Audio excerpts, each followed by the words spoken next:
কোনো নারী যদি স্বপ্নে নিজের স্বামীকে দেখে তাহলে কি হতে পারে? অনেক সময় আছে, অনেক নারীরা আছে যখন রাতের বেলা যখন ঘুমিয়ে যায়, ঘুমের ঘরে নিজের স্বামীকে স্বপ্নে দেখতে পাই। এমন অনেক প্রশ্ন আমাদেরকে অনেকেই করেছেন, হুজুর আজকের রাতে যখন আমি ঘুমিয়েছি আমার স্বামীকে আমি স্বপ্নে দেখেছি, তার ব্যাখ্যাটা কি হতে পারে?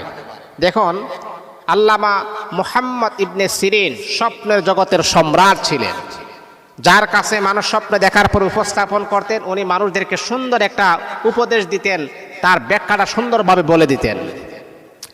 খাওয়াব নামাতে আসছে, যদি কোনো নারী স্বপ্নে তার স্বামীকে দেখে তাহলে বুঝতে হবে ভালোবাসা মোহাব্বত আরো বেশি জাহির হয়েছে। কারণ যে যাকে বেশি ভালোবাসে তাকেই বেশি পরিমাণে স্বপ্নে দেখে। আপনি যেহেতু আপনার স্বামীকে স্বপ্নে দেখতেছেন, এর মানে হচ্ছে আপনার স্বামীকে আপনি অত্যন্ত ভালোবাসেন, আর ভালোবাসার মানুষটাকে আপনি স্বপ্নে দেখেছেন। তারপরে আরো আছে, স্বপ্ন যদি নিজের স্বামীকে হাস্যোজ্জ্বল চেহারায় দেখেন, খুবই খুশি আছে, খুবই আনন্দের ভিতরে আছে, আপনার স্বামীকে দেখতেছেন হাসাহাসি করতেছে, আপনার স্বামীর চেহারাটা ফুটন্ত গোলাপের মতো সুন্দর, এমন যদি দেখেন তাহলে স্বপ্নের দ্রষ্টা যিনি হবেন, মহিলা যদি হয় তাহলে মনে রাখতে হবে আল্লাহ পাক আপনাকে সন্তানের মা বানিয়ে দিবেন। আল্লাহ পাক আপনার গর্ভে সন্তান দান করবেন, ছেলে হোক আর মেয়ে হোক, আপনাকে আল্লাহ পাক সন্তান দান করবেন। তৃতীয় নাম্বার হচ্ছে, যদি আপনি স্বপ্নে দেখেন যে আপনার স্বামী অসুস্থ, দুরাক্রান্ত, খুবই তার চেহারাটা মলিন, তাহলে কি হতে পারে?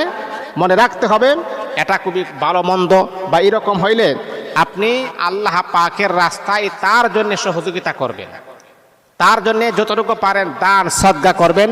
আল্লাহ পাক যেন তাকে যেন এইরকম থেকে যেন আল্লাহ পাক হেফাজত করেন। স্বপ্নে যদি আপনি দেখেন যে আপনার স্বামী রাগান্বিত অবস্থায় আছে, প্রচুর পরিমাণে রাগান্বিত অবস্থায় আছে, তাহলে মা এটা কিন্তু খুব খারাপ স্বপ্ন।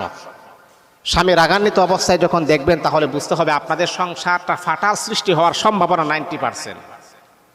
তো এইরকম খারাপ স্বপ্ন যদি আপনি দেখেন তাহলে এই খারাপ স্বপ্ন যেন আপনার উপরে যেন প্রয়োগ না হয়, এর কারণে আপনি আল্লাহ পাকের রাস্তায় দান সদকা করবেন। নবীজি হাদিসে পাকের ভিতরে বলেন, দান সদকা মানুষের আপদ বিপদ বালা মুসিবত সবগুলাকে দূর করে দিই, যাতে করে স্বামীর এই খারাপ দিকটা যেন আপনার উপরে যেন না পড়ে, এটার জন্য আপনি দান সদকা করবেন। এই জন্য মুহতারাম হাজিরিন,